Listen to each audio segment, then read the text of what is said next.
ሰላም ሰላም ቅዱሳን የተወደዳችሁ የእግዚአብሔር ቤተሰቦች ሰላም ለእናንተ ይሁን። ዛሬ በዚህ ማለዳ እንዲህ በሚል መልእክት መጥቻለሁ። እግዚአብሔር አምላክ እውነተኛ አባት ይሰጣቸዋል።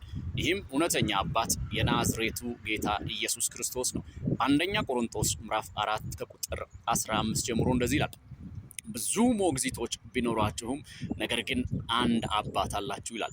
እነዚህ ሞግዚቶች እናንተን የሚያሳድጉት፣ እናንተን የሚወዱት፣ እናንተን የሚንከባከቡት በእናንተ ምክንያት ጥቅም እስካገኙ ድረስ ብቻ ነው። በእናንተ ምክንያት ደሞዝ እስከተከፈላቸው ብቻ ነው። በእናንተ ምክንያት ገንዘብ እስካገኙ ድረስ ብቻ ነው። በእናንተ ምክንያት ስለሚገኝ ጥቅም ሲሉ ብቻ ነው እነዚህ ሞግዚቶች እናንተን በሕይወት የሚንከባከቡት። ነገር ግን እውነተኛ አባት የሆነው የናዝሬቱ ኢየሱስ ግን ራሱን ሕይወቱን ለእናንተ አሳልፎ የሚሰጥ ነው። እስከ ሞት ድረስ ሕይወቱን ለእናንተ አሳልፎ የሚሰጥ ነው። ሞግዚቶች ግን በሕይወታችሁ ላይ የሚንከባከቧችሁ በእናንተ ምክንያት ስለሚገኝ ጥቅም ሲሉ ብቻ ነው። በእናንተ ምክንያት ስለሚገኘው ገንዘብ ሲሉ ብቻ ነው። ምክንያቱም እነርሱ ሙያተኞች ናቸው። እነርሱ ተከፋዮች ናቸው። እነርሱ ጥቅም ካላገኙ እናንተን መውደድ አይችሉም። እናንተን መንከባከብ አይችሉም። ዛሬ በጌታ በኢየሱስ ስም እኔ እንዲህ ብዬ ጸልያለሁ። በሕይወታችሁ ውስጥ አባት መስለው የገቡ ሞግዚቶች በኢየሱስ ስም እንዲወጡ ጸልያለሁ።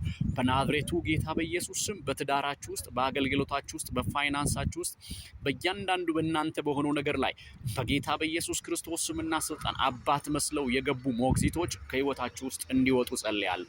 በናዝሬቱ ጌታ በኢየሱስ ስም አባት መስለው የገቡ ሞግዚቶች ከሕይወታችሁ ውስጥ እንዲወጡ ጸልያለሁ። በናዝሬቱ ጌታ በኢየሱስ ስም እንዲወጡ ጸልያለሁ።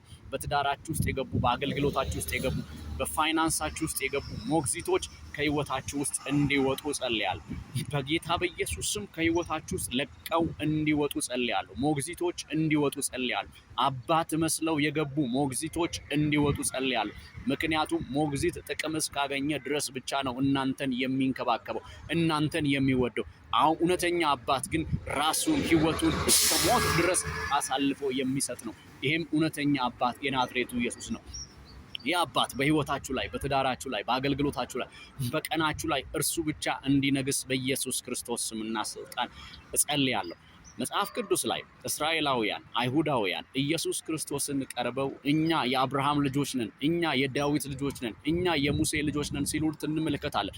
ኢየሱስ ክርስቶስም እንዲህ አይነት ምላሽ ይሰጣቸው እናያለን። ሙሴ በምድረ በዳ መናን የመገባችሁ ሙሴ እንዳይመስላችኋል፣ በምድረ በዳ መናን የመገባችሁ አባቴ ነው ይላቸዋል። ራሱ እግዚአብሔር ነው። ራሱ የናዝሬቱ ኢየሱስ ነው በምድረ በዳ መናን የመገባቸው። ለራሱ መልሰው ይነግሩታል የራሱን ስራ። እንደገናም አሁንም አብርሃም አባታችን ሲሉት ጌታ ኢየሱስ ክርስቶስ እንደዚህ አለ፣ ከአብርሃም በፊት ነበርኩኝ አላቸው። አንተ 30 ዓመት ያልሞላ ሰው እንዴት ከአብርሃም በፊት ነበርኩ ትላለህ ይሉት ነበር። ነገር ግን እነሱ አባትነትን ስላልገባቸው ነው። እውነተኛ አባት ራሱ የናዝሬቱ ኢየሱስ ነው። እውነተኛ አባት ራሱ ጌታ እግዚአብሔር ነው። እውነተኛ መሪ፣ እውነተኛ አጋዥ፣ እውነተኛ ረዳት ራሱ የናዝሬቱ ኢየሱስ ክርስቶስ ነው። ዛሬ በሕይወታችሁ ላይ፣ በሕይወትሽ ላይ እውነተኛውን የሆነውን አባት እንድትሾም ጸልያለሁ። በጌታ በኢየሱስ ስም እውነተኛው አባት በሕይወት ላይ እንዲሾም ጸልያለሁ። ሞግዚቶች ከሕይወት ላይ እንዲወጡ በኢየሱስ ስም ጸልያለሁ። ማናቸው ሞግዚቶች፣ ረዳቶች ከሕይወት ላይ እንዲወጡ ጸልያለሁ። በኢየሱስ ስም እንዲወጡ ጸልያለሁ። በሕይወት ላይ፣ በሕይወትሽ ላይ ሞግዚቶች ሊፈራረቁ ይችላሉ። በብዙ ሞግዚቶች ልታድግ ትችላለህ። ነገር ግን አባት አንድ ነው። እውነተኛው አባት አንድ ነው። የአንተ ጂን ሲመረመር፣ የአንተ ሕይወት ሲመረመር የሚገኘው እውነተኛው የሆነው አባት ብቻ ነው። ያም አባት ደግሞ ኢየሱስ ክርስቶስ ብቻ ነው። የሞግዚቶች ደም በአንተ ውስጥ አይገኝም። የእውነተኛ የሆነው የጌታ የኢየሱስ ክርስቶስ ደም ብቻ ነው በሕይወት ላይ የሚገኘው። ዛሬ በጌታ በኢየሱስ ስም እኔ በሕይወታችሁ ላይ ጸልያለሁ። ይሄ እውነተኛ አባት የሆነው የናዝሬቱ ኢየሱስ በሕይወታችሁ ላይ እንዲከብር በጌታ በኢየሱስ ስም ጸልያለሁ። በናዝሬቱ ጌታ በኢየሱስ ክርስቶስ ስምና ስልጣን እውነተኛ የሆነውን አባት በሕይወታችሁ ላይ መሾም ይሁንላችሁ። እውነተኛ የሆነውን አባት የናዝሬቱ ኢየሱስን በሕይወት ላይ መሾም ይሁንልህ።